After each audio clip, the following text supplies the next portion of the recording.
Li Jiwu stared at a piece of wood and suddenly burst out laughing, his mood seemingly lifted. To his amazement, a cute creature emerges from his gun.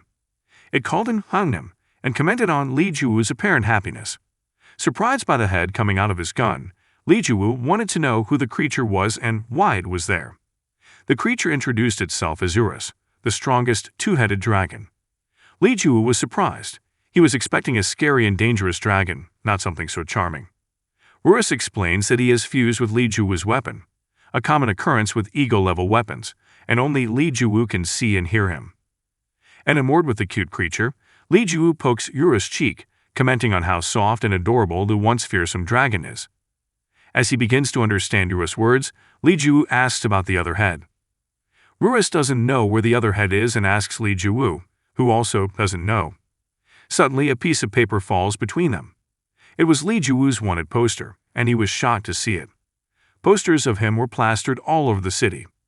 Urus looked happy when she saw the posters. Li Jiwu was famous for being able to kill 800,000 people with a single blow. Even when Urus was a monster, he couldn't come close to that level of destruction. The reward for Li Jiwu's head was 1 billion gold, equivalent to 1 billion in real-world currency. Urus was thrilled that Li Jiwu was the #1 most wanted person in the world with such a huge bounty. Li Jiwu questioned why an AI like Urus would use terms like real money, arguing that it went against the norms of the AI world to refer to concepts outside of their world. Urus dismissed such concerns, stating that she did not care about such rules. To her, her existence was bound to Li Jiwu, because she had essentially sold her soul to him. To Li Jiwu, Urus is indeed a troublemaker. Urus asked Li Jiwu what he planned to do next, given the huge bounty on his head. With such a large reward, users from all over the world would be after him. Urus immediately suggested that Li Jiwu immediately attack humans. While chewing the meat in his hand, Li Jiwu looked around and saw many wanted posters of himself scattered on the streets. Surprisingly, he felt good about being the most wanted man in the world. It made him feel like a celebrity. With this situation, Li Jiwu decided that he wanted to become LHS. Urus, confused, asked what he meant. Li Jiwu explains that LHS stands for a loser who hides his strength, someone who pretends to be weak to hide their true strength. Urus didn't understand why Li Jiwu wanted to be LHS. He thought that if Li Jiwu pretended to be weak, people would soon forget about him. However, Li Jiwu was sure Urus didn't understand the concept and was sure it would be a lot of fun. Li Jiwu was sure Urus couldn't understand the sensation of being underestimated. In the eyes of others, Li Jiwu would look weak, but in reality, he was the main character. Suddenly, an arrow shot out from behind and hit Li Jiwu, piercing his body. Urus panicked, seeing Li Jiwu bleeding profusely from the wound. Li Jiwu fainted from the impact. The arrow was shot by Hawkeye, the commander-in-chief of Guild 5 Union. Immediately, the royal army surrounded Li Jiwu, approaching from all directions. On behalf of the Guild World Union, Hawkeye ordered his troops to capture and imprison the person responsible for killing 800,000 people. Urus, who was worried about Li Jiwu's condition, urged him to wake up. He reminds Li Jiwu that while humans may be weak individually, they pose a significant threat when united. Despite feeling excruciating pain from the arrow, Li Jiwu struggled to rise, determined to face overwhelming odds. Hawkeye's orders echoed through the air, urging his troops to continue pressing Li Jiwu without pause. Li Jiwu remained silent, retracting his earlier sentiments. With a swift movement, he pulled out the arrow lodged in his body and threw it aside. He wanted a peaceful life as LHS, but the royal army had forced his hand. Li Jiwu launched an attack on the royal troops, triggering a huge explosion that wiped out their ranks. The entire royal army collapsed before her, leaving Hawkeye helpless and bewildered by the swift defeat. In disbelief, Hawkeye watched as her once formidable army was destroyed by a single attack. She thought Li Jiwu had vanished, only to be shot when he appeared before her. Reacting quickly, Hawkeye retrieved the summoning crystal from her pocket, a rare artifact capable of summoning an army of users at once, albeit at a high cost of 10 million gold. Without hesitation, Hawkeye activated the crystal, and a brilliant blue circle appeared around her. With a single command, she summoned all the members of the Union to their location. The moment the summoning crystal was activated, the entire royal army appeared in a glowing blue circle, surrounding Li Jiwu. With a staggering total of 3 million troops summoned by Hawkeye, The pressure on Li Jiwu intensified. Hawkeye wasted no time in ordering his troops to attack Li Jiwu. Preparing for the attack, Li Jiwu readied his weapon, swinging it with tremendous force towards the soldiers in front of him. His attack sent out a wave of force, sending the royal troops in front of him into disarray. Witnessing Li Jiwu's incredible power, Eurus could only chuckle in awe. Li Jiwu continued to unleash his attacks, making Eurus panic with the power displayed. Eurus was afraid that Li Jiwu would falter in the face of the overwhelming strength of the entire royal army. No matter how great Eurus, the monster boss, was, he couldn't overcome thousands of enemies simultaneously. The World Union Alliance was a formidable opponent, with tankers from all over the world. Eurus pondered that mobilizing his own troops might still result in defeat. Realizing his misunderstanding of Li Jiwu, Eurus admitted that it was wiser to withdraw from the confrontation. The royal army launched another attack on Li Jiwu, this time led by Suo, the commander of the Cross-Line Master Guild. However, they met the same fate as their predecessors, quickly defeated by Li Jiwu with one devastating strike.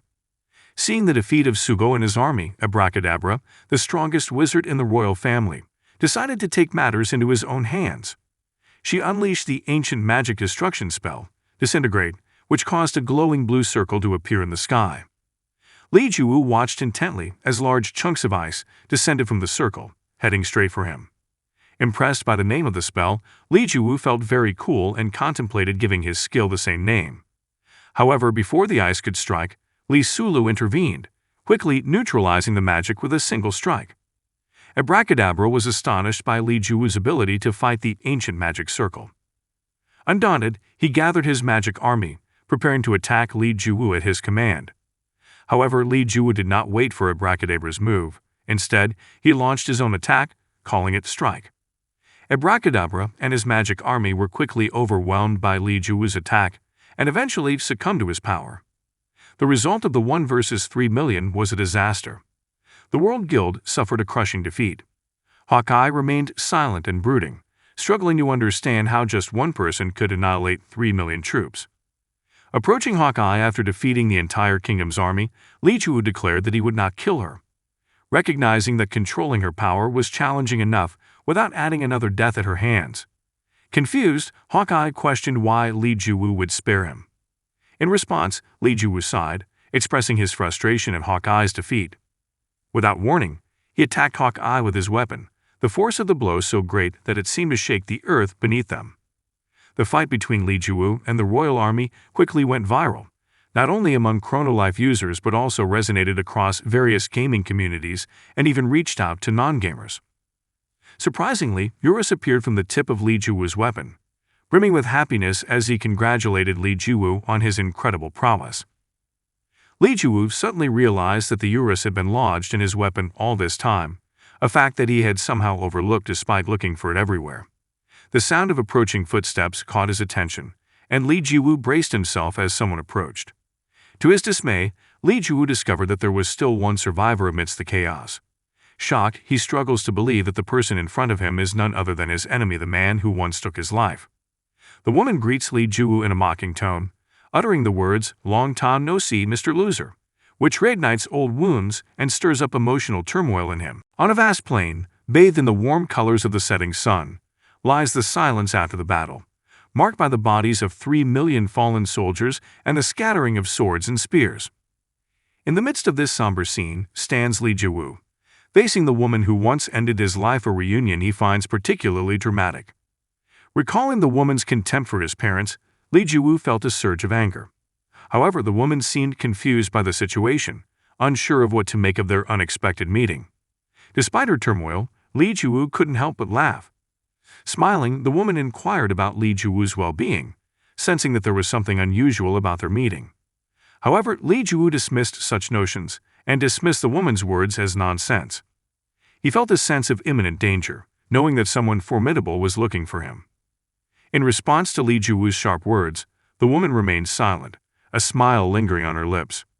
Despite the urge to attack him, she engaged in conversation, as Li Jiwu commented on the change in her hair color.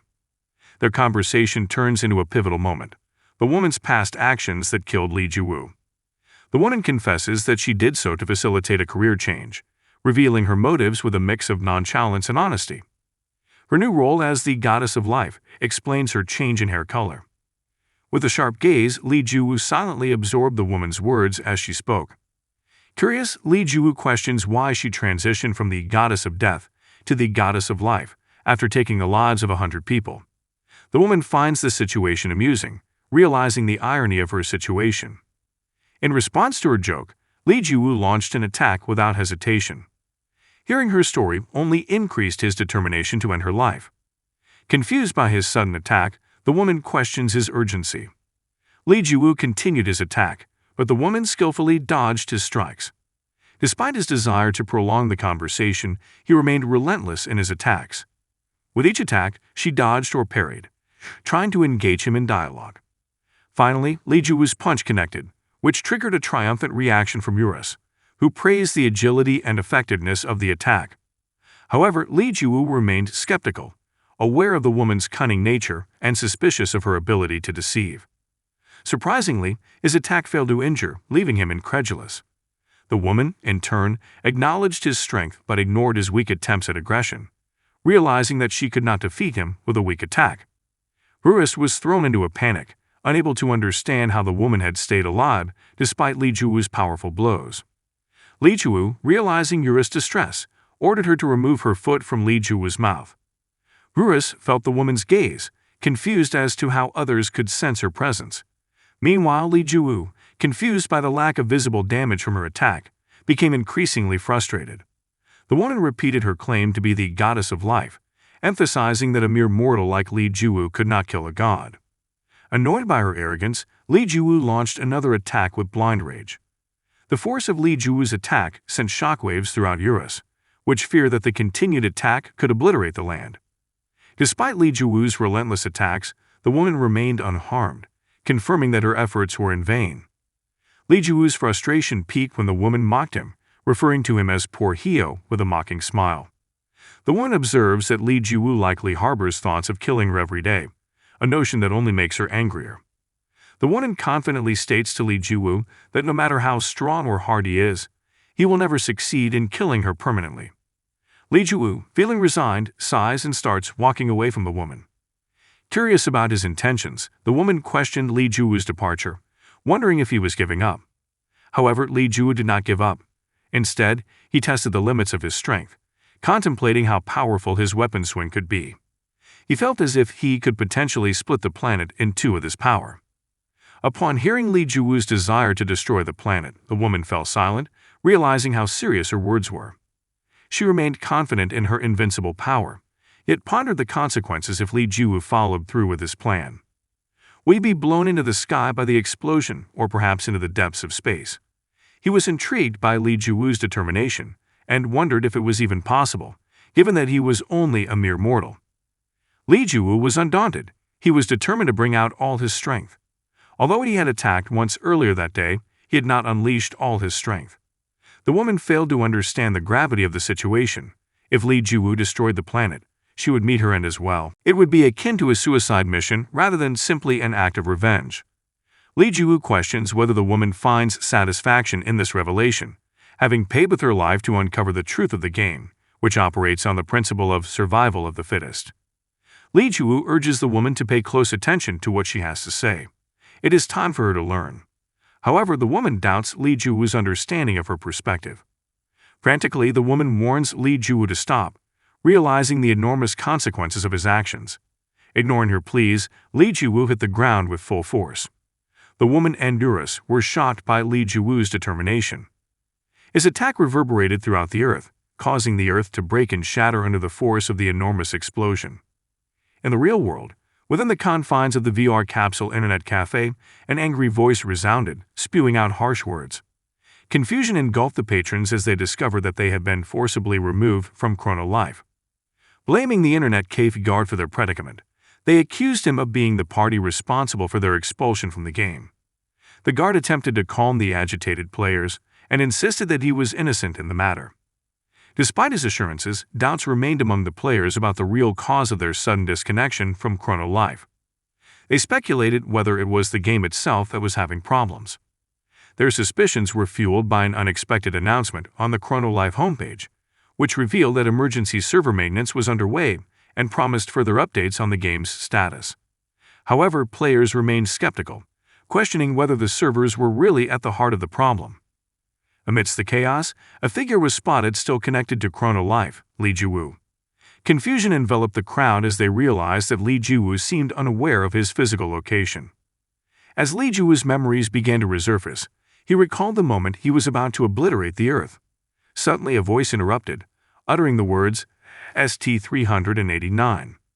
Li Jiwu realized that this was the name of the planet he had destroyed.